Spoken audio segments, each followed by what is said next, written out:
Yes. Love it. Hello, everyone. Good day. Yes. So today I'm going to be talking about the subject of signals. I'm going to get my slide up in a moment. I'm just going to share my screen and get that working for you.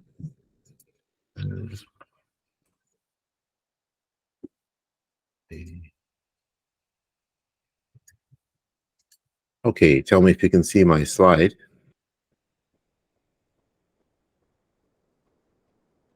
Oh, Nice. a minute. Here it comes. Yep. There it comes. Okay. Okay, great. Today I'm going to be talking about signals. So just a brief introduction. I'm Dylan Hall. I've been a full stack developer for a number of years. Joined Angular Nation, get a lot of mentoring from Bonnie and Angular Nation experts. It's really helped me to progress and to feel a lot more confident. And so we'll get right into the topic. Oh. So signals, what are signals? Signals are a wrapper around a value. So what it is that signals are a way of wrapping a primitive value or maybe a more complex data structure and getting notifications when that value changes. So whenever there's a change, you get an update and you can access it by using the syntax. How do signals work?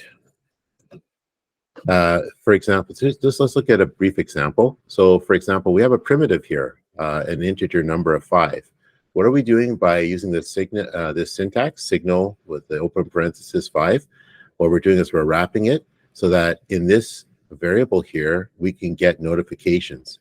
So when we go to the console.log, naturally the output is going to be 5. So when we go Dylan, count. I think you're sharing the wrong screen with us. Oh, I am. Okay,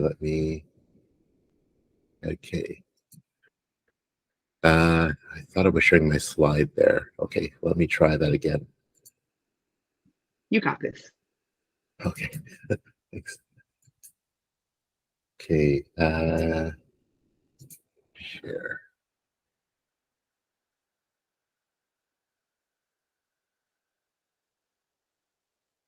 Okay, is this better? Okay, great. Okay, thank you for your patience, folks. So what happens is that when you do a wrapper around a primitive or a complex value, you can get notifications on that. So the first example is very simple. The output will be 5.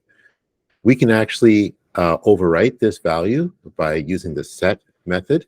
And so what happens is next, in this example, the output will be 3. Can we update a previous value, and let's say do a simple thing like increment? Sure, we can. We can use the update method, and in the update method, pass in the value plus some sort of a function, and then we update the value. And so obviously the count, which was previously 3, is now going to be 4. So can we do a little bit more with signals? So we were looking previously at writable signals. Now we're going to look at something called computed signals. So we can do a little bit more complex computations. Computed signals are read-only. So a writable signal, you can use the set function and the update, but with computed, it's read-only. It's only going to be listening to another signal and making computations on that and updating it. So, for example, here we have a writable signal, which is 4, which has a value of 4. And then what happens is here in the function, we call count. We're getting the value of the signal, which is 4, multiplying it times 2, and naturally the output is going to be 8. And we just call this signal, same syntax, to get it, and we're getting the value. So this is, once again, a read-only value. At this point, any questions? Any thoughts? Okay, I'll continue. And the last thing we're going to look at is effects. So effects is another aspect of signals. Effects work in an asynchronous fashion, and they work in a similar way to computed. So what they do is that they watch other signals, and listen for their updates. Some of the characteristics of effects is that they execute at least once every time, and they work asynchronously. So the documentation right from the Angular website says that logging data is one of the aspects of effects, or one of the ways that we want to use effects. Perhaps we want to write to local storage, or we might want to update the DOM or update a canvas for rendering. So that's another use for effects. So in conclusion, signals are yet another option for us to write declarative and reactive code. They fit in nicely with RxJS and observables. There are functions that allow us to interop with observables and signals. So you can do to signal and from signal. I'm not going to discuss that or go into it in this talk. That'll be a subject for a later talk. But right now, we're going to go right into a demo. Just screen here. We love demos. Okay, and let's see. Can everyone see my stack blitz here? Yes. Yes.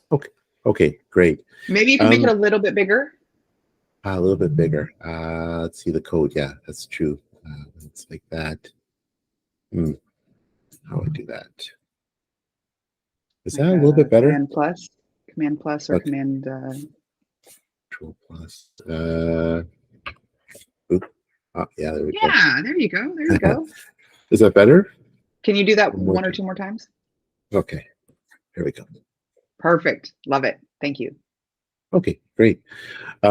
Yeah, so what I've done here is I've created a simple bunch of services.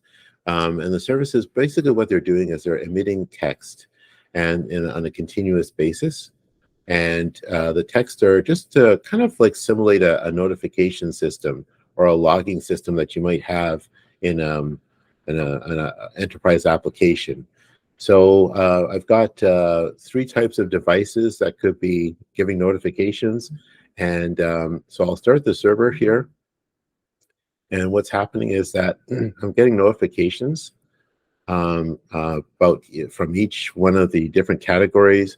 And what's happening is there could be an info or critical or an error. And what I'm doing at the same time is I'm doing like a count of the totals, and I'm also separating them into the category, the type of device. So how am I doing that? Well, I'm using a combination of observables and also signals. So in order to be able to display the total amount of messages, I'm using a writable signal here. So the total messages now is over 40. So I start off with the total notifications. It's a signal here. And then what I'm doing is the total notifications, it gets updated right here inside of this update signals method that I have. So in the update signals method, I take the original value and then I just simply add 1 and increment it. And the signals get updated. At the same time, I'm also getting the totals for each one of the different categories. And each one of these also is a signal that's being updated in real time. And at the same, I'm also getting a percentage. So that's how I'm displaying the different percentages here. I'm using computed to actually get the computed value for when these signals update. So get obviously the percentage and then send that to our template. In the template, it's what I'm doing here is like to display the percentages, I just simply make a call to the signals. So I have to do that. If I just obviously reference the signals, it will not get the value. It will just actually display the text that's related to the actual code. Signals are very simple to use. Here for the text messages that are appearing at the top, you use it similar way to get the values as you would have done it with the async pipe. But the syntax is a little bit simpler. Don't have to use the async pipe here. I'm just calling messages to get the messages value out, and then each message is broken down to category, and then I manipulate it. Couple of things that I wanted to point out. I'm also using effects in a couple of places. Inside of I have a message for the notifications. So here, what I'm doing is I'm creating an effect, and the effect is listening to the total notifications, and you see it's writing it down here in the console. The effects can be used or created with different types of syntax. It's one of those things where you have to use it in a constructor or injector context. Here I use it outside of that, so I had to pass a reference to the injector in order to be able to do that. Effects, because they run automatically and then they can also continue to run on, there is a specific syntax to destroy an effect. So I made a reference to the effect, and I manually destroyed the effect here in the stop server function. So as I said, this is still a work in progress. I think there's quite a few optimizations that I'd have to make to this code. But what it did for me is illustrate how I can use alternative methods to make declarative and also responsive code, and allow for a lot of flexibility. What I hope to do in future demos is actually show interoperability with the to signals and from signals, which allow us to interact with observables and actually start the subscription and complete the subscription using that as well. So that's in a future date. So that's it for my demo. Any questions? Thomas has a question. Okay, Thomas. The signals are pretty new to me, so I just wanted to ask the compute. It's like taking two signals, right, and working with their changes, right? It could be two signals, or it could even be just one signal. Okay. So what the computer does is it takes a signal and listens for the changes, and then allows you to do calculations or changes on with that signal. Okay. The follow-up question is, I wanted to ask, why did not you compute the total value of these messages based on these three signals? Yeah, that's a good question. I could have perhaps done it that way. I guess when I was doing this demo and creating it, I thought that this would be the easiest way to do that, but that's another way that I could have done that as well. Yeah. That's the nice thing about the study group. We're all figuring this out together. And I put it together and see how it works and play with it a little bit and discuss. It's fun. Yeah. Right. I love this. And it's so basically, like, if you were going to use the async pipe, you could do what Dylan's doing, and it's the same functionality, it's just less code, which is great. We love that. Any more questions for Dylan? Go ahead, Thomas. One more, sorry. The effect, it's related to signals, or like I'm seeing the effect for the first time. Is it like a signal thing when I can put the signals into that and they will react, or? Yes, that's right. If you go to the documentation for signals in the angular.dev site, it explains how signals work. It's very interesting. What I found looking into the effects is that it's not a very simple, like, I guess, API that they've given us. There's some little nuances and complexity to it, but the effects is actually something that you can use as an alternative. So it works asynchronously, and I guess signals, from what I understand, work synchronously. So correct me if I'm wrong, anybody, but I think that's the difference between those. I like to think of effects like a side effect, right? So like if you're actually changing the signal, then you're going to use a compute. But if you're just, there's like something that's going to happen when the signal changes, then that's what the effects are perfect for.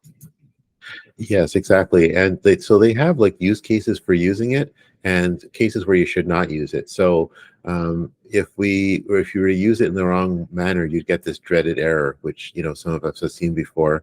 And Expression change after check. Yeah. yes, Yeah. yeah. So That's a you tough don't one. want to. That It's error a kicked tough my one. butt a few times when I was learning Angular. I figured it out. Like I had an expression change after check when I didn't know about change detection back then. And I just like banged on it until I got it working. And I just kind of kept writing code until it did whatever I wanted it to do, which wasn't really correct. And then 6 months later, I ran into the same error message again because I didn't really understand what I was doing wrong. I was just stumbling around writing Angular, and then when I actually learned about change detection and why that error message is happening, then I could make sure it didn't happen again. But it basically, you're in a nutshell, you're trying to create an infinite loop by updating something after it's been checked. And so it's gonna, if you update it after it's been checked, it's gonna reignite the change detection cycle and it's gonna go, and that's what you don't want. So Angular is not allowing you to make an infinite loop, basically. Right. Yeah. Yeah. That's what it's bringing out here. And any further questions? If not, thank you very much, audience. And that's the end of my presentation. Love that. Okay, we have a little tradition here at Angular Nation.